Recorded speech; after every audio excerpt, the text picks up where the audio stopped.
Wind turbines are yet to become one of New Zealand's main sources of power, but that's exactly what a small Christchurch company is hoping for. Windflow technology makes wind turbines. Since the company formed more than a decade ago, they've produced 100 turbines. Each one sells for about $1 million, but until now, they've only ended up in New Zealand. Yes, this is the second one being exported and another 4 after this one going to Scotland this year. The blades of the first one have already been loaded onto a ship, with the base of the wind turbine soon to follow. Is it hard to break into that overseas market?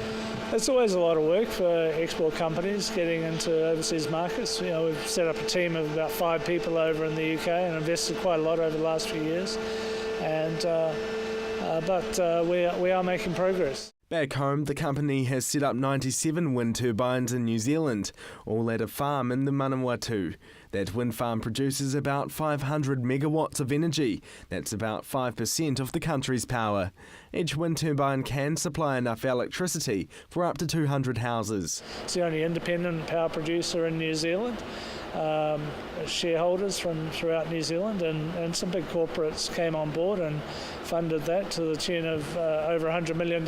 Jeff Henderson started working in the industry 30 years ago in California before working in Britain and then coming to New Zealand, where he founded Windflow technology. When I started, we weren't talking about climate change, we were talking about the fossil fuels running out, which of course they will one day.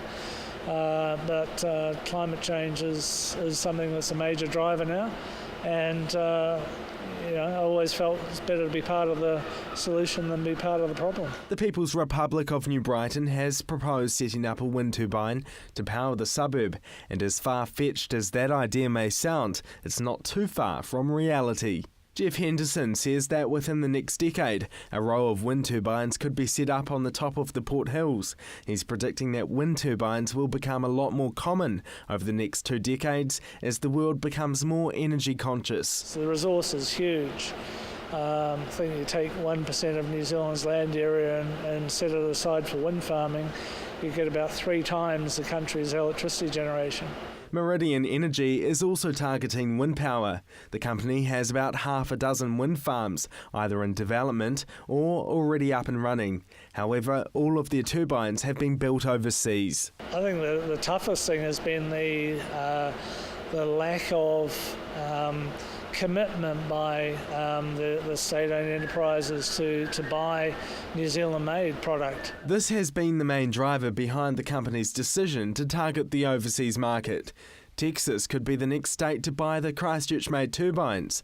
A prototype of an upgraded version of their turbine will be installed there within the next month, and it could lead the way for the company to finally make a profit. Marcus Gibbs, CTV News.